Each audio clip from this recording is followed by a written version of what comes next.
So good morning, everybody. Good afternoon, almost. I almost didn't make it here today. Last night I spent 7 hours at SFO. My flight got canceled, switched terminals, so I made it. I got a Virgin flight, left, got in my hotel room at 1:30 a.m. last night. So happy to be here, though. I've really been looking forward to this, so I was going to drive if I had to. So my name's Bruno Terkaly. I'm a principal software engineer at Microsoft. Let me do a quick bio here. So by trade, I'm more of a software engineer. Let me describe kind of what I do at Microsoft. So I am an O'Reilly author, so I've got my second class coming out, and these are long classes, like 8 hours. I work with ISVs who are migrating to Azure. So we're talking about the customers I work with would be Docker, Github, you might have heard of these companies, Red Hat, Mesosphere. And so I'm in this space at Microsoft. I help these, because I'm in Silicon Valley, that's where all these companies are, and I help them bring aboard our platform. I also kind of work with the leadership team at Microsoft. Once in a while I'll get introduced to a company that we're thinking about working with, acquiring, investing in, and I kind of evaluate their software and see if if it makes sense for our portfolio. One of the things I'm passionate about, I'm going to talk about today, which is the world of containerization, the world of distributed computing, which I think is the next big kind of, the new big thing, in my view. One day we're going to laugh at the fact that we named our computers, that we actually gave them cute little names. It's just not, it doesn't scale. So we'll talk quite a bit, at the end, we'll talk about that. So just by show of hands, how many of you here are actually developers or software engineers yourselves? Okay, about half. How many of you are like IT pro, admin, sysadmin? So this is the right place for you. I plan to cover both those topics appropriately. So this is one of the classes I've got today. I do a bunch of stuff with Java. I show you how to install Redis, Postgres, MySQL, Mongo, all these different open source software, and then I show you how to develop software to do your CRUD operations against them. And I've got another one coming up for Java-based web services, and as well as containerization, so a bigger view of what I'm going to show you today. Okay, excellent. So when we think about today's goals, it's going to be about kind of what is Azure, what about the portal experience at Azure? Take a tour of a data center, which I did recently in person in Dublin, Ireland. Very exciting. I'll talk a little bit about provisioning infrastructure, Linux-based infrastructure. Lots of hands-on. I can never count on the networking when I'm doing these talks, so I've recorded it, and it's going to just march right through. It'll be a very visual, fast-paced hour. You will not be bored. I'm not going to just kill you with PowerPoints all day. I'm going to show you things in action here. So I'm kind of ready to go and do that. If it's okay with you, I'm just going to jump right in here.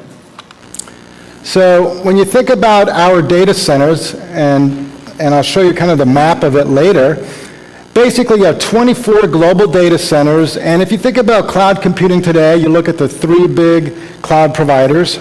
One of them is a retailer. One of them helps you find things on the web. And I'm going to talk to you about the Microsoft data center here. So notice we have basic infrastructure, compute, storage, and networking. When you think about compute, you think about virtual machines. But really what we're seeing more and more of, and this is an amazingly big phenomenon, is the world of containerization. A lot of people think that Docker invented this, but does anyone know that it's been around for a decade and a half? All the way back to the early Solaris days. And so this is kind of like the brave new world. Everyone is doing it, including enterprises, in test and dev. We have yet to see the maturity of this in production environments. There are a few leaders, thought leaders doing that, but if I were a betting man, I would say in a year or two, at most 3, the world is going to be doing containers in production. So you can see the writing on the wall. So if I was preparing for the future, I would be thinking distributed workloads, and that's where I'm putting my career. That's of interest to me personally. And that's what I'm going to talk to you about today towards the end of this class, or this session. You think about storage, there's a lot of ways to store your data. We don't need to enumerate all of those. Blobs, tables, queues, you have NoSQL, you have SQL relational. That's a big deal, of course. That's why I did a class on it. Networking. Traffic manager is one product. Let's say you have 2 data centers, one of them goes down. Wouldn't you want your customers routed to the other data center where you've replicated to? Or you have a customer, they want to get to your application. What's the fastest data center? Well, Traffic Manager can help you do that. Express route. You want to hook on premises to the cloud, but not be on the web, kind of a direct connection with 10 gigabit throughput? Express route. So some of the basic infrastructure, but really, I think the future is more about platform as a service. For a long time, developers have loved to log into their VMs and tweak them and set them up. But the trend, of course, is a more abstracted perspective. And if you think about some of these here, let's take the one web apps there on the under web and mobile. That is Apache Tomcat or IIS running as a service. And that's what my class kind of shows you. Deploy to that environment, and the Azure Fabric Controller automatically scales it, maintains it, updates it, patches it. You don't sit there and worry about a web farm and load balancers. You let the infrastructure do that. So I think the trend is going to be more platform as a service. And specifically, you're going to see kind of orchestration offered as a built-in service. Microsoft has now in preview mode the Azure Container Service. And a lot of people are going that direction, obviously. So that's one of the big directions here. What else do you see here, maybe? When you think about the categories of software, obviously the Internet of Things, machine learning, data science, that's a big deal. I think some of these pillars are fairly obvious to you. What I want to do is show you at the portal what some of these might look like. So let's take a quick tour of the portal, the Azure portal. I have it up right now, but I have a little quick video I can show you of it. Here is the Azure portal, and imagine I'm going to say I want to provision something new, something Linux-based in our example. Obviously, we support Windows or Microsoft, but I'm here to talk to you about Linux. So notice those categories, the same ones we saw before. And that's how we organize it kind of in categories so you can find things easier. Notice all these container apps, right? So it's built right into Azure, the support for containers. Nginx, Redis, Postgres, the most popular containers out there today. Now, I work with partners, and part of what I do is I help the Clouderas of the world get their infrastructure running in Azure. So you go here and say, I want a Cloudera cluster or a GitHub or whatever, Hadoop, and it automatically provisions. You don't sit there and configure it by hand. That's the whole point of the Azure Marketplace. Lots of Linux-based workloads. I'm going to give you some comprehensive lists of how all that looks. Maybe you want to do an Ubuntu server. Maybe you want MySQL that's been clustered in a Percona cluster. So I'll kind of talk about that as well here today. So let's take a look at, say, one more here. Let's say I want to do a new Ubuntu VM. Now, obviously, you want to do things in the command line. You probably aren't going to go to the portal. So we're supporting a lot of the distros, FreeBSD and the like. So there's a lot of activity on onboarding Linux distributions onto Azure. So let's say I'm going to go search here for Ubuntu, because that's what I'm interested in provisioning. You're going to have a few choices to make. What data center do you want that thing in? How big of a machine do you want? How big do we go? We go up to 32 cores, 448 gigabytes of RAM, bunch of networking. You can choose SSD storage, right? Super fast I/O. You can have, say, InfiniBand throughput on your networking side if you like. But here you're giving the VM a name, and it's going to resolve to some DNS name, or you can give it a public IP address, and I can show you how you connect up to these. Pretty straightforward. I'm going to call this VM ScaleX. I'm going to give it a username, password. Nothing interesting there, really, per se.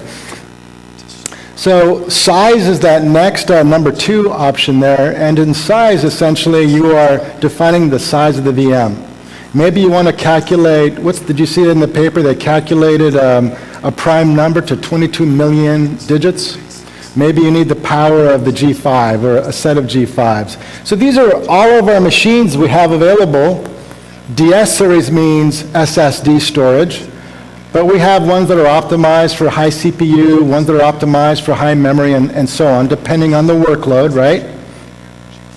So here's the G5. That's the big screaming machine we have. I mean, it doesn't come cheap either, right? Because it's a heck of a piece of hardware. But that's the guy you might want to do for, say, deep analytics, machine learning, high compute workloads. So this is essentially one way to provision your infrastructure. But all of us here probably are maybe using Chef or Puppet or the Salt Stack or the command line, Python scripts. Obviously, that's where we're kind of headed as an industry. This is, for you, the developer, spinning up a VM. Let's go on to the next topic here. So I recently was in Dublin, Ireland. I went to the data center tour. If anyone here been on a data center tour? Super interesting to go on those, like incredible to watch what they've done. Let's go take one together right now. This is the global footprint of Azure today. Millions of servers everywhere. Now, when you think about where we put these, there's a few factors, like 30 of them, but the main ones would be proximity to customers, the availability of talent, the bandwidth and networking capacities available to you at the time, and then the other one you might not think about is energy, right? You need energy to run these data centers. So in reality, there's like a bunch of objects in the cloud. I mean, it's growing very fast today. Everyone's moving to the cloud. Some, reluctantly, but it's clear that we're moving there. Tons of fiber. There's the Dublin data center, and it's a very automated location. The ratio of machines to people is mind-boggling, and that's why they're so cost-effective. From 2004 to 2007, someone have a radio on in here? Design our own large banks of batteries, ensure electricity. So here you can see the battery backup. In the event of a short-term power disruption. If you do have a radio, please shut it off. Emergency generators provide backup power for extended outages and for planned maintenance. I'll fix that right now. There we go. That's the dam. Apologies for that. 1.5 megawatts per year this thing generates. Very modular data centers. A lot of it is on the roof in Dublin because they have the perfect temperature between 20 and 80 degrees all year long. And so they have swamp coolers. They don't even have traditional air conditioners there. The Chicago data center works off these modular containers, these shipping containers, pun intended. And so inside of these are thousands of VMs. So when enough of them go bad, we actually replace the whole container. So talk about modular architecture. These are the way the Chicago data center is set up. These things are very secure, these data centers. Getting in, there's a bunch of biometric surveillance cameras. They record everything. Here you can see the cooling systems on the roof. They literally open the roof up to kind of let the cool air in and the hot air out, so things kind of migrate upwards. We went out actually on the roof. It's pretty mind-boggling. These data centers, after 7-8 years, they don't get retrofitted or upgraded. They tear it down and build a new one. The technology is moving that quickly in the science here. Very secure, not so easy to get inside. Even as a Microsoft employee, I had to get a background check and show them my passport. Pretty safe. Each customer that has their workload running, even if you were to make it in, you wouldn't be able to find, not even the employees know which customer is running on specific VMs. So obviously highly automated, and I really enjoyed that tour. Just the diesel generators were amazing to me. They're actually cooled. The coolant in these diesel generators is diesel. And they run them like once a week. So apparently those diesel generators can power the data center indefinitely as long as they have access to diesel. There's a lot of compliance, of course. Another reason to have lots of different data centers is all the laws around compliance. If you go to Europe, they're very concerned about the laws, the privacy laws and so on. So when you think about security, here's some things to think about that Microsoft takes very seriously. We invite you to try to hack into your VM. But if you decide to do that, you need to let us know because we're going to shut you down. We might think you're a denial of service hacker. So we do invite you to go try to break in, and we invest heavily, obviously. There's a lot of interest in being secure at Microsoft. Okay, deployment. Now, historically, when you've been deploying your stuff, there's been two approaches. The imperative approach, where you write script and go through and program things out. And then there's been the more declarative approach that you're seeing here below. That is, you define a JSON file or a YAML file in some other environments to really say, this is what I want. And the way to kind of think about it is, do you want to define the end result, the blueprint, or do you want to actually go through all the steps? Because you know the problem with that is, if halfway through something goes wrong, you made a mistake, how do you go back and clean things up? The other kind of challenge is, how do you do things in parallel? There are companies now spinning up 1,000, 2,000 nodes at a time. If you use the declarative approach, the Fabric controller can go notice, hey, you want 1,000 VMs, let me do them in parallel. If you do the programmatic approach, you can't optimize like that as easily. You typically go one at a time. So this is another big investment from Microsoft, and we'll talk about this a bit today, is how do you provision your Linux infrastructure in a public cloud using this format and tools. So when you think about all the templates, all these blueprints that we make available, this is the list. I had to write a macro to animate all these. It was just, I wasn't going to go one by one and do this. So this is all the templates that we have here. And if we go, say, search for some of this, let me see if I can find you one. So if I go Azure Quickstart templates, you'll see these, all these templates, hundreds of them that define various aspects of applications you might want to provision in Azure. So let's maybe do a little quick demo what that might look like here to jumpstart your provisioning process. It's all there at GitHub. You can just do a git clone locally to your machine, get it all there, modify it to your heart's content. I'm the one that worked on the GitHub Enterprise template. So there's two main files, a deployment file and a parameters file. And you just issue them at the command line. The parameters file are things like, what's the username, what's the machine name, what's the machine, things that change every time you do the deployment. And then the deployment file is the resources you want, the storage, the networking, the operating system, all the core stuff that makes up your deployment. We also have a deploy to Azure button, so you can immediately go from here to the portal automatically. So let's say I want to do a MySQL cluster. What's involved in that? How do you do that? Well, because we have good connectivity here today, I'm impressed. I'm able to actually go and do hands-on a little bit here, which I'd rather do. So here is, for example, the MySQL deployment. Now at the command line, which I can kind of show you how you do some of this stuff, you have the deployment file, which is all the things that make up the deployment. So if I search, for example, virtual machines here, let's go to raw so you can kind of get a better picture of this.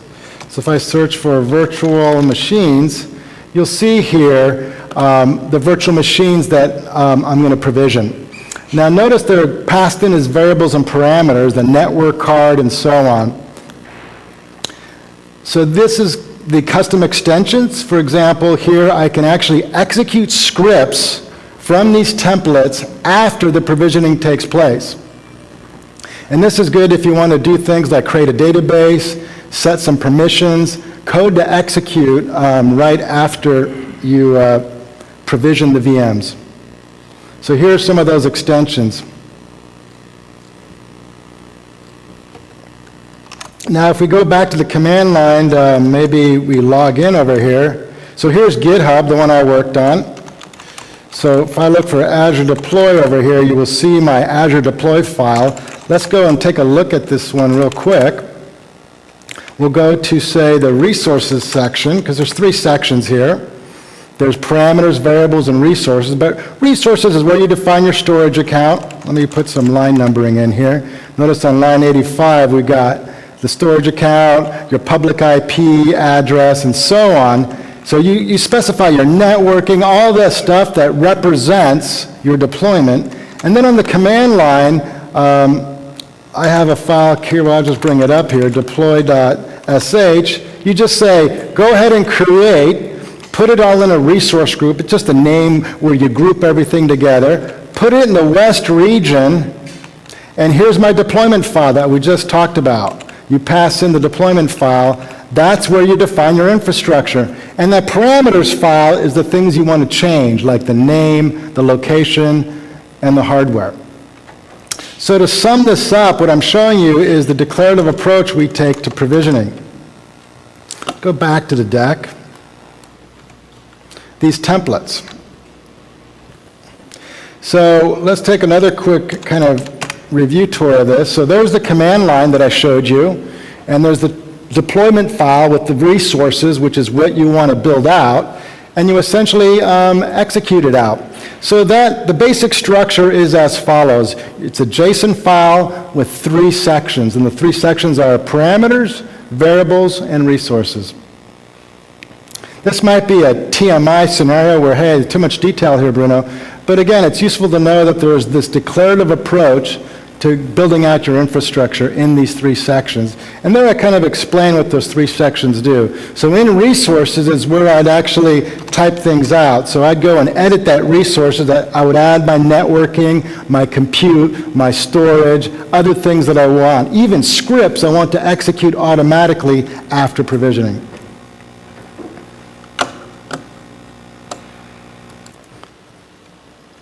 That's the Azure Resource Manager.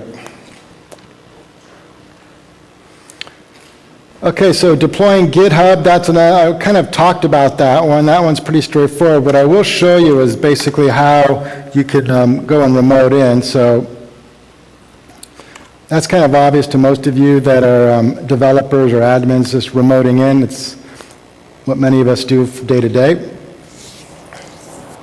So I was just going to walk through. I kind of had the network connectivity, so I was able to show you this already in person by going to that folder. So I'm just going to go past this one here.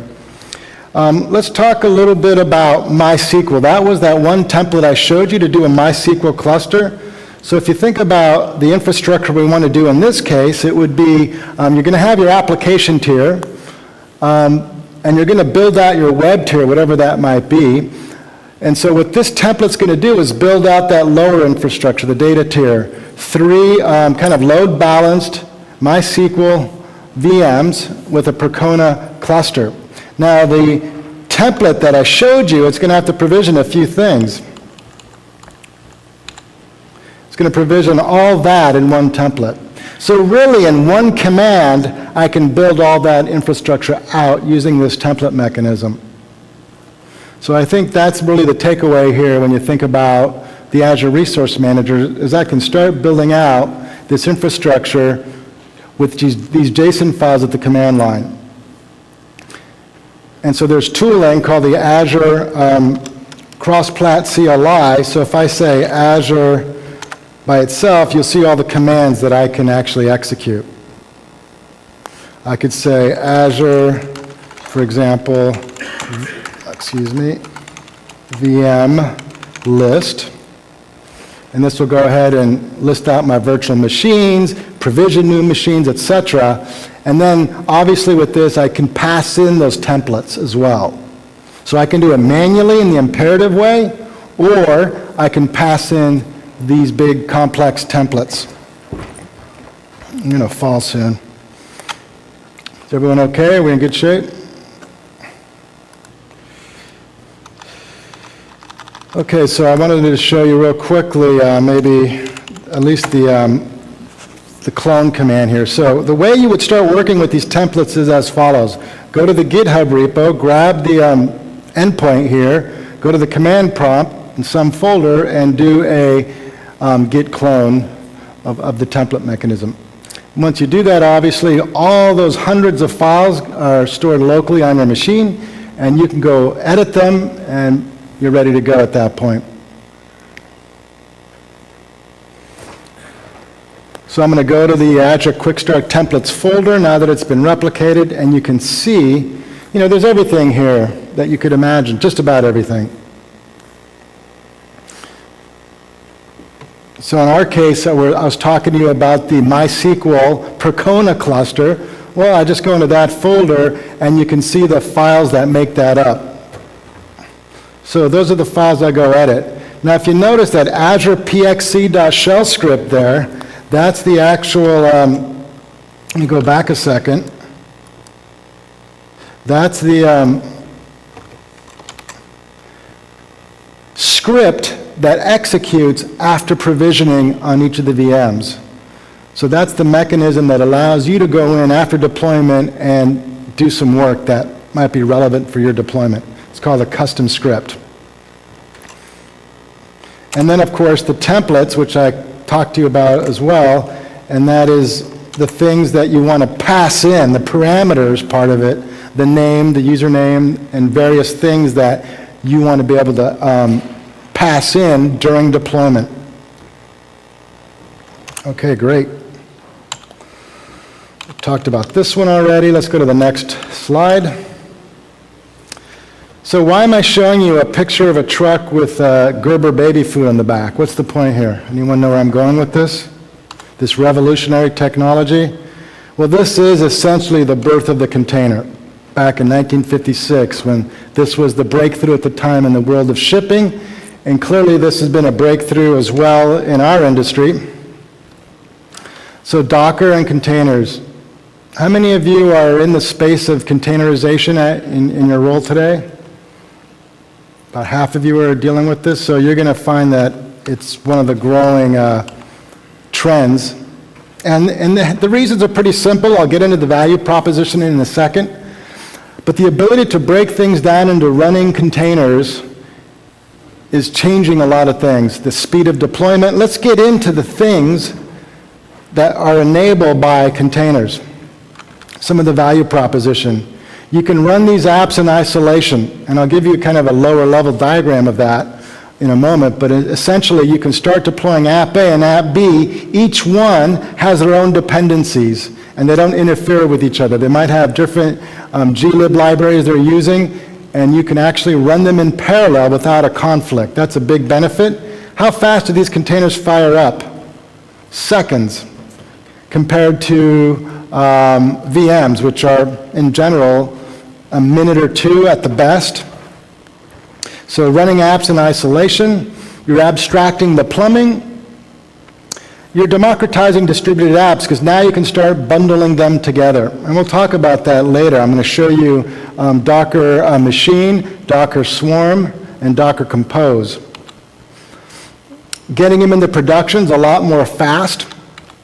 That's really the big, if you look and read about the value of fast deployment, there are studies that prove that customers are happier, employees are happier, the software has fewer bugs, and you're able to actually innovate more quickly. So it's more than just cost. It's actually better for your business to be running to production more quickly. So if you take a look at this diagram right here, I'll talk about microservices architecture here in a little while, and how Docker is really paving the way for microservices architecture. These are some of the points I just raised, but at the end of the day, it's about microservices. So this is the change away from monolithic applications. The three-tier architectures that we've been all working on, companies now are breaking things down into microservices. So that means that one of my dev teams might be working on the notification for taxis. Thought I shut my mail off. Excuse me, sorry about that. So I might have another team doing payments, another team doing the passenger management, and it allows me to really break down a complex problem. This also enables other things, like I can update the payments without affecting other sections, so it enables a faster deployment. So this is the other giant trend in parallel with containerization, I think, that's happening, is this notion of connecting these up with HTTP, some RESTful API, to basically bridge together. Now, there are obviously downfalls to some of this. You know, you could argue that this is more complex by certain measures. But again, this is the trend that we're seeing in the industry. People are moving to this type of an architecture.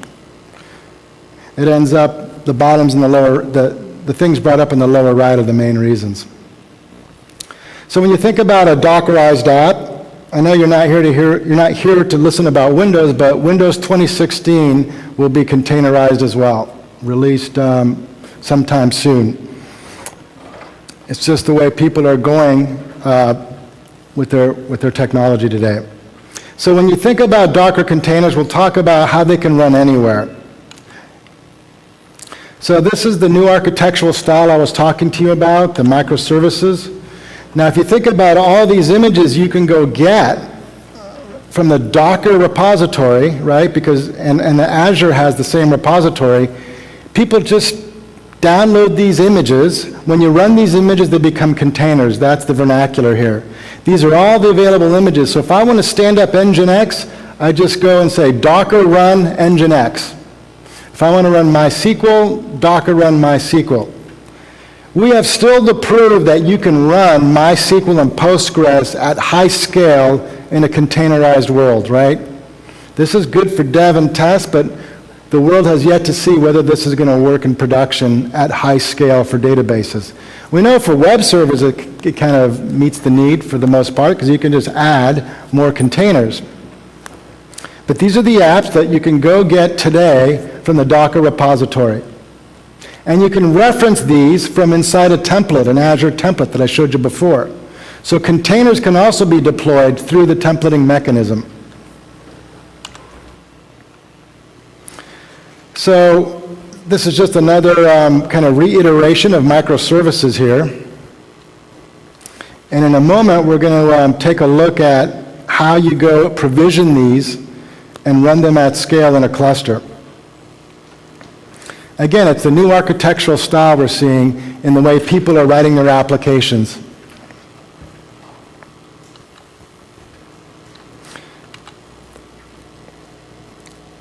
It's all about being able to update your app and get it into production more quickly. That's kind of perhaps the main motivator here. So when you think about virtualization, there's been two perspectives, right? There's been, do you use just virtual machines or do you use containerization? What's the difference between the two?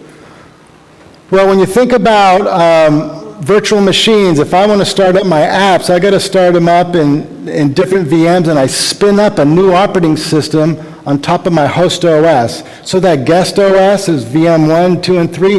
That has to spin up 3 versions of the operating system. That's why it's slow. With containerization, all the running containers share the host OS. So you're not firing up every time you want a new app with its own binaries, a whole operating system. You're sharing the operating system among other containers.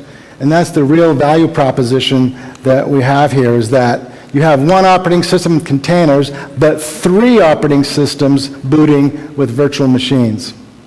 Your question might be, well, Bruno, I thought that you run containers on virtual machines. Well, we'll get to that topic next. So you can run these containers on bare metal, in a cloud, or say in your own private data center. So when you think about these virtual machines running in a public cloud, you have your cloud-hosted server, your Ubuntu box. On top of that, you have your host OS. And in Azure case, it's Windows. Yes, that's right. When you run Linux in Azure, it's running on top of a Windows hypervisor environment, right? So the hypervisor steps in. There's a Docker extension that is part of that hypervisor. And then you have your guest OS, which could be Linux, it could be Windows, it could be both at some point.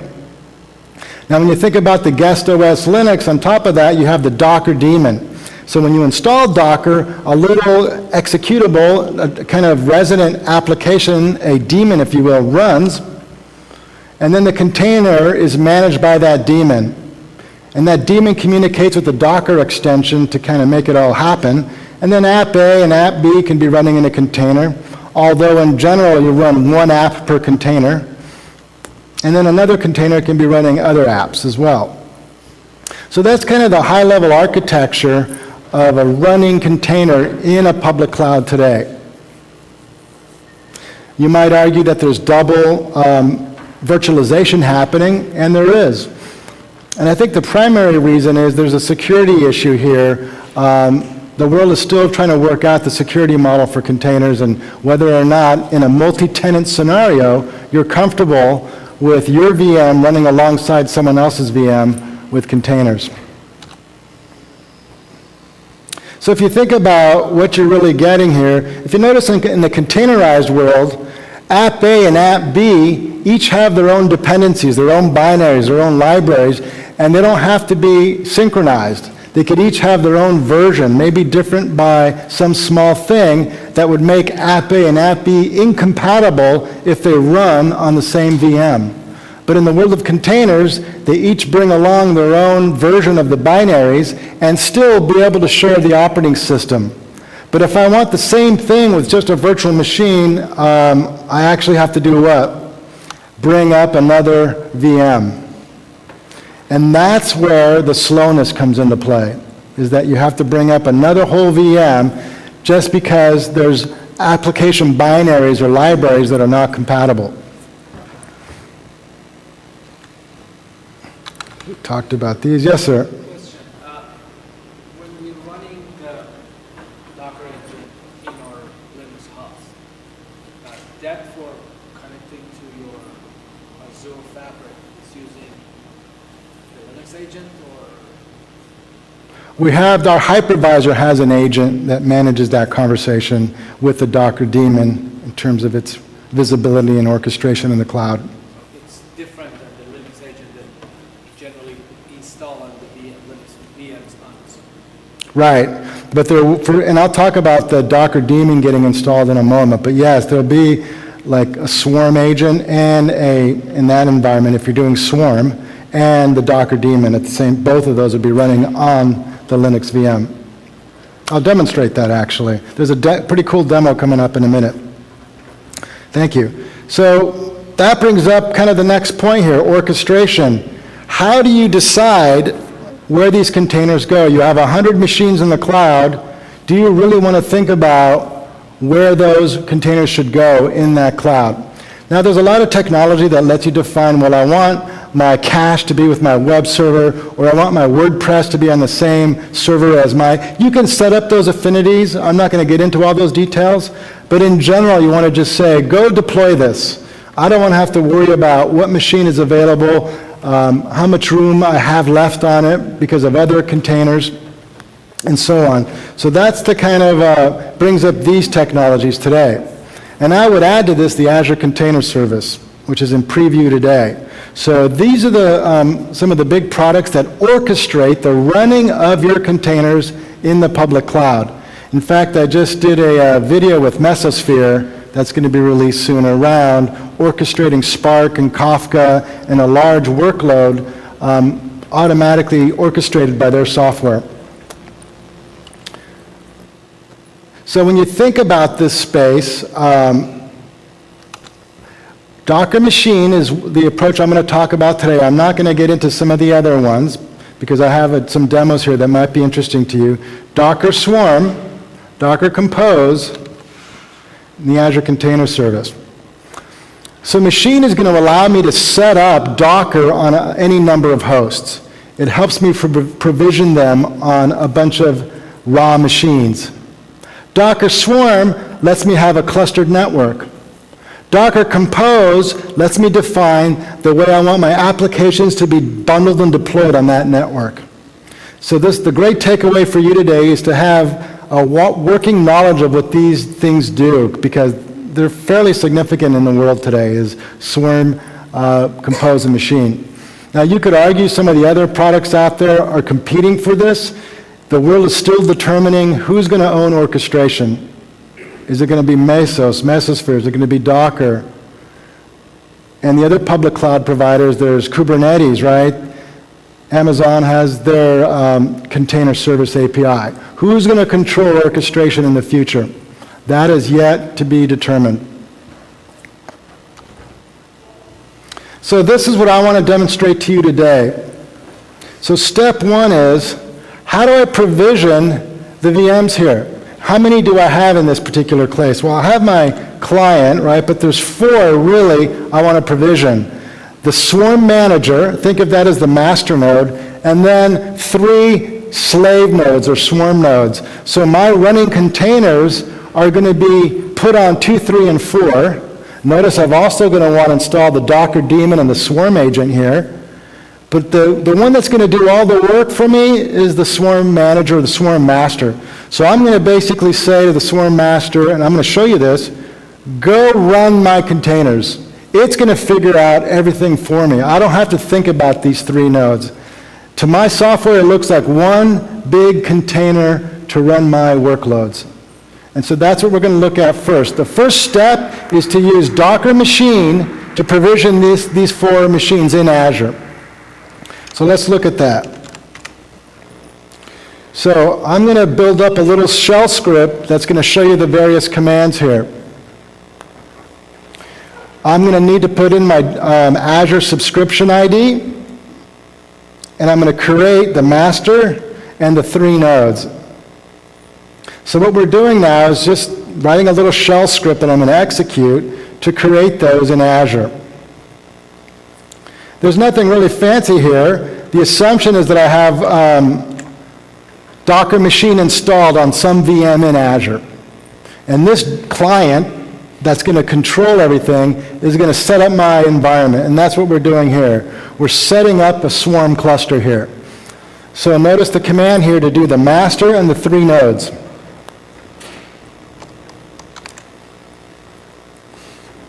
So once I've created this shell script, I'm going to quit out of here and I'm going to execute this script.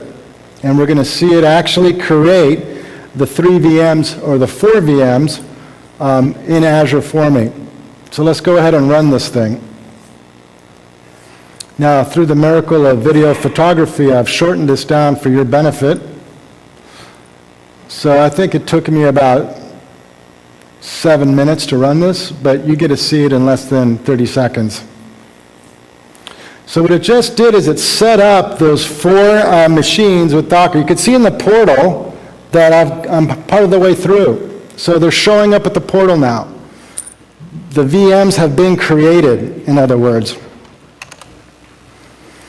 So at this point, I've got this thing set up, but it's not yet know it's a cluster, and I have not yet orchestrated workloads on it. I've just set up the 4 machines with Docker. I have a couple more steps to do to make this happen. So we need to define, of these 4 nodes, who's the swarm master and who are the swarm node slave nodes. And that's what this next demo is going to do.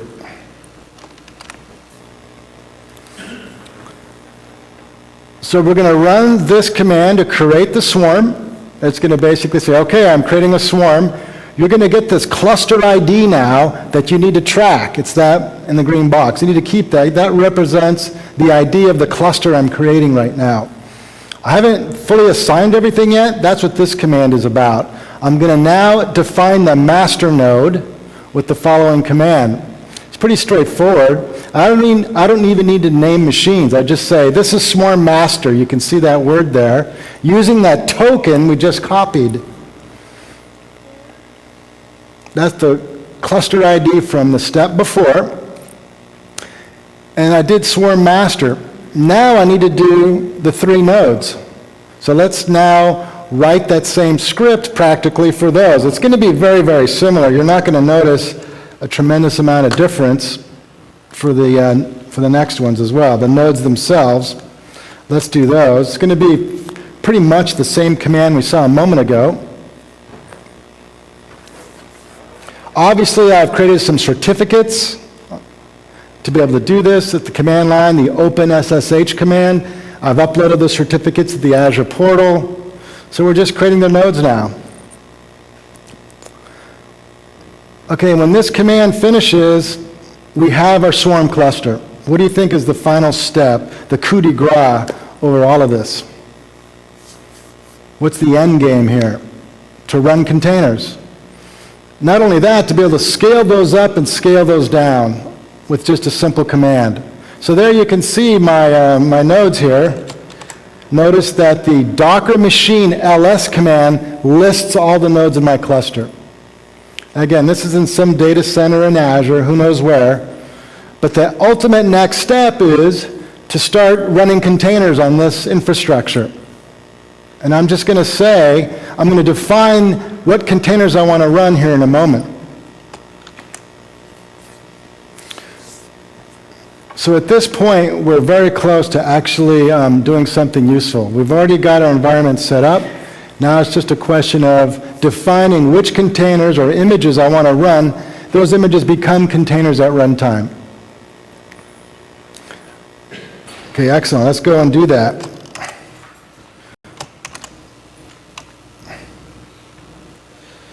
So we've defined the nodes. Now, there is a container out there. You may have heard of it, folding at home. Does anyone know what this container does? It is a protein folding algorithm that's trying to find cures to diseases. So if you go look around the web, it's kind of one of those things. What do they call that? Search for extraterrestrial life, SETI? It's kind of like a SETI except for gene therapy. So I'm going to run that container. Now that file up there, Docker Compose, is where I define the images that I want to run as containers, Docker Compose.yaml. All I have in there is a word called worker image and the name of my container. Now imagine that you want to run a bunch of different things, maybe MySQL with WordPress and any other number of literally thousands of containers out there on the Docker Hub registry. I'm keeping it simple. I'm just going to run this one image as a container. But you could modify Docker Compose to be much more complex than this. So this is kind of the exciting step, actually. I'm going to define this declarative syntax for running my image as a container. And so the next step now is the important next step, is to run the containers on my worker nodes. Notice my swarm master doesn't do that. My swarm master is just keeping track of the infrastructure and doing the commands on my behalf. Normally, without a swarm cluster, what would I need to do? I'd have to issue the Docker run command on each one of these myself. But instead what I'm going to do is say, execute that, use Compose to just run that workload, and I'll say, give me 3 of those, or give me 1 of those, or give me whatever. I'll just say, go do it. I won't have to worry about individual machines. That's the key point here. So let's do that.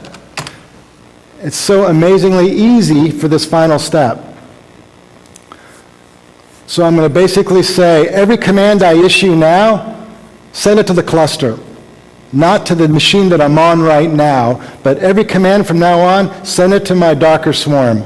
So I set that up now. Every command I issue now will be issued against the entire cluster. So here I'm defining that worker, and I'm specifying the image that I want to run and how many I want will be issued at the command line. So that's it. My Docker Compose is done. Here's the magic command at the end of it all. Well, not this particular one. When I do my, I'm just showing you that I have a Docker Compose file here. Now I'm going to scale it. I'm actually going to scale up and down. I want 3 copies of that Jordan protein folding container to run. So I'm going to say Docker Compose scale, give me 3. It's going to fire up 3 containers. I'm not worrying about which node is doing this. I'm letting the infrastructure manage all that. So at this point, I'm going to say, well, what's running? The Docker Compose PS command. Well, 3 of them are running. What if I want 2?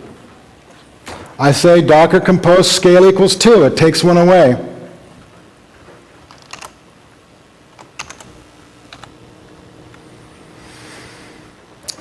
So that was the final demo here. So What have I shown you? I showed you the portal. I've showed you how to provision with templates, all the available packages on Marketplace that you can choose from.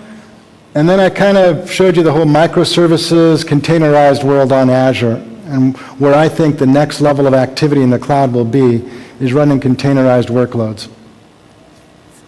Any questions? Are we good? Yes, sir. Earlier, you had a slide in which you showed the stack of Microsoft hosts with the guest and then the Docker email of the guest. Right. Communicating with the VM module and the hypervisor. What services is the VM module providing? So you're talking about the Docker VM agent running in the hypervisor? I don't know, maybe go back to the slide. Let me see if I can find that slide for you.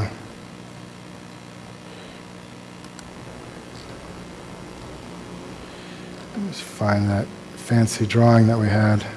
There you go.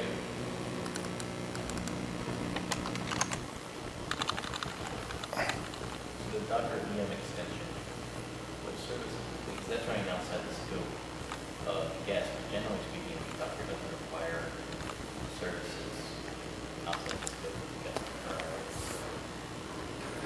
That's an artifact that manages the communication between the hypervisor and the guest OS with the daemon.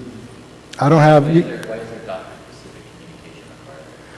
I can look that up. That's just a necessary artifact of making it work, but we can look that up. I mean, conceptually, right, someone could spin up a bunch of generic Linux guests on Azure and run Docker on those guests, and that won't work. It's on what we imagine, right?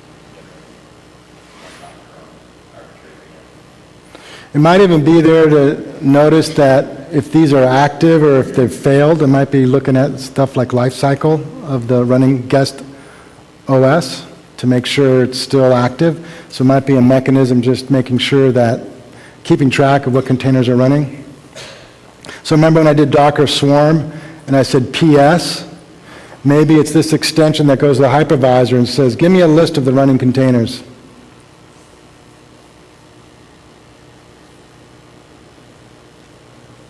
Good question. Any other questions? Yes, sir. You made a comment earlier that said we have a proven that open source databases will scale. And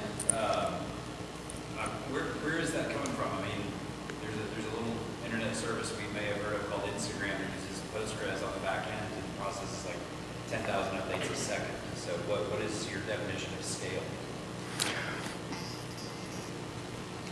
I think that it is possible to scale, but I think if you look in the real world today, very few companies are running production databases at scale in containers. They're Containers. in containers, right. Okay, I misunderstood your statement. Yeah, apologies if it wasn't clear. Yeah. So running like an Oracle or a SQL Server in a container, like Microsoft doesn't actively offer SQL Server in a container today. Okay, I misunderstood. I thought you were making a blanket statement about open source database. Thanks for clarifying. Yes, I definitely would not say that. Open source databases are awesome. Adam. I cheated and I looked it up just so the gentleman could have an answer here. The Docker VM extension, which is open source on GitHub, will install the latest stable version of the Docker engine to your Linux VM, configures the Docker daemon to listen on a specific port to the given certs, and if provided, launches the given containers with Docker Compose. So it's just control infrastructure then. Yep. If you want your Docker managed through the Azure infrastructure. Yeah, I think it's an artifact of running in Azure to kind of manage the communication between. But I mean, I guess you've demonstrated Docker's management outside of the Azure container management, right? I guess what I'm asking is, it sounds like the VM extension is the way you leverage Azure's container management outside of the Docker container management. Yeah, I think that's fair, yeah. So if one wanted to use just the Docker orchestration stack, you could theoretically spin up a bunch of VMs on Azure, just run Docker, I would imagine. It's a good question. I'm wondering, like, if you install the Docker client on a VM, if it automatically validates that there's an extension there, I would have to, Would he care? I'd have to dig deeper to give you a clear answer. Happy to do that. I have my email, right? I'm happy to follow up. Any of you have questions? Contact me. Yes, sir. For those of us who like to build our own platforms, to customize our own platforms, what sort of options is that give us? Is this cloud compatible? We use private Docker registries. And And sort of like secondary to that, what options does Azure give in terms of institutional governance? What do you mean by institutional governance? Governance? Tell developers what they should and shouldn't do, and then enforce that a little bit. Well, so we're launching the Azure Container Service, which is a very extensible way for you to layer in your own orchestration. We do give you the raw infrastructure. We have a lot of ISVs that I work with that build out their own kind of platform as a service on top of our raw infrastructure, and there's certainly nothing preventing you from doing just that, is leveraging the raw infrastructure to build out your own service yourself. Like, for example, Elasticsearch has done that. If I have a cloud image that I'm using on OpenStack or AWS, can I port that directly over, or does that require some re-engineering? I'd have to look at the dependencies that might exist for that. I'm not sure. I'd have to take it a case-by-case basis. But you are allowed to upload VHDs and run them in Azure. What part of that project are you running synchronally in this?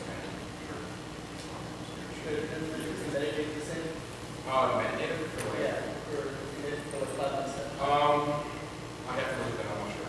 It seems to just work with Azure. Again, I'm using their raw.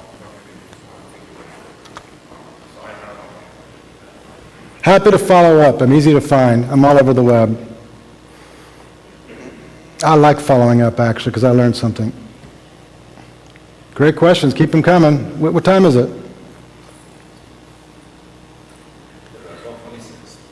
Yeah, we got 4 minutes. Use it up. Yes, sir, in the back. Curiosity question, does the Xbox app run on those data centers? Good question.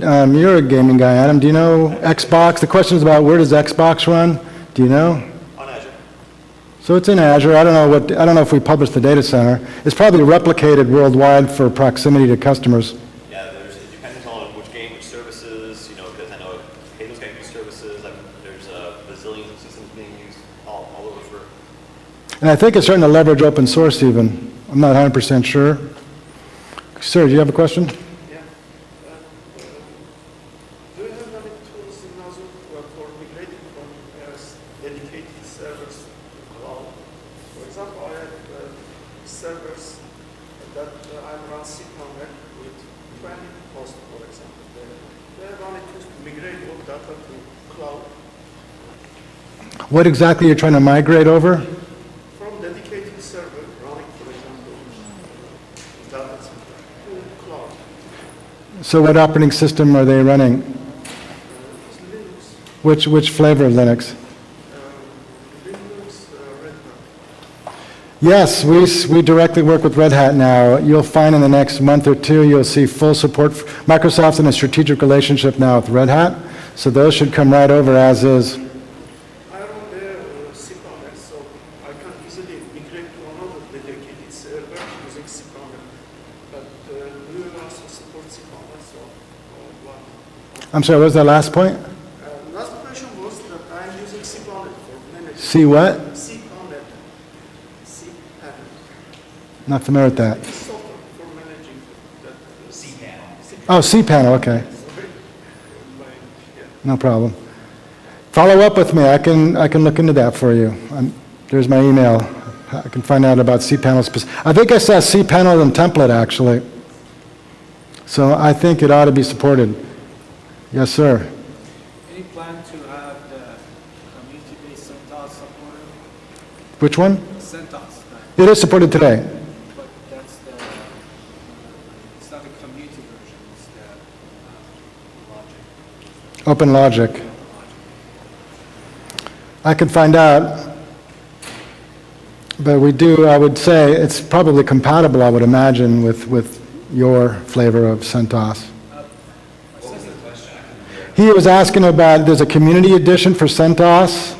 So we do support CentOS, and I'm not sure exactly how it differs from the community edition. CentOS is a community. Yeah. That's my understanding, is that if you want the full-blown Red Hat, you get Red Hat, but then if you want the open source, non-Red Hat, you go CentOS. When I'm looking at the Azure documentation, it says for running Centos, you need to run another agent, like for OpenLogic to be able to run it.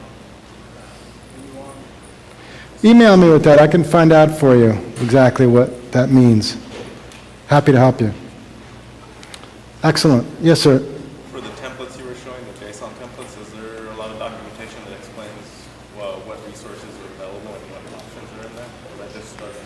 We could use help with that, yeah, in my opinion, that is not as good as it could be. Because I've just had to reference like the templates and the example templates that are on GitHub. That's what I do, I grep through them, looking for similar things.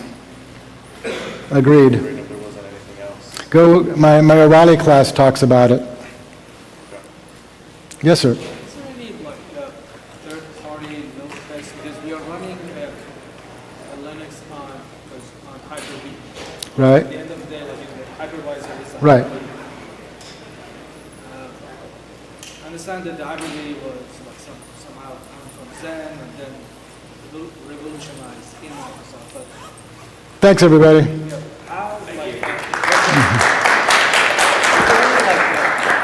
because my main concern is when I'm moving my Linux-based VMs to an environment that it's Microsoft-based, how it's going to perform. The performance is like better and better. I can't live without having a full perform VMs. For others, I'm running on Zen or I'm running on VMware or whatever. But Hyper-V running Linux a little bit odd, and my goal for coming in, looking at the first-class citizen, I would like to see how the Azure and the hypervisor will treat Linux as a first-class citizen as far as the performance and memory, like all the resource allocation. All of these are going to be on the Microsoft Fabric and the clients or the driver is going to use, or because I couldn't find anything on any of the documentation.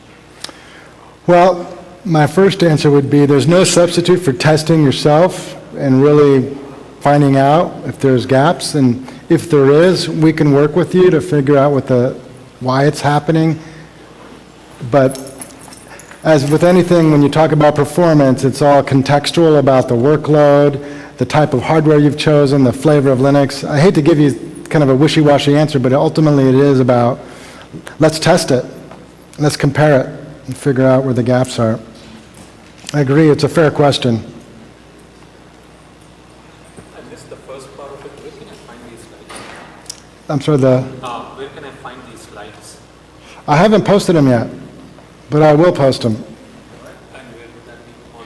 Just, you can email me, I can share with you my slides. Thank you. You're welcome, thanks for coming today. Thank you for coming, appreciate it. Thank you for coming.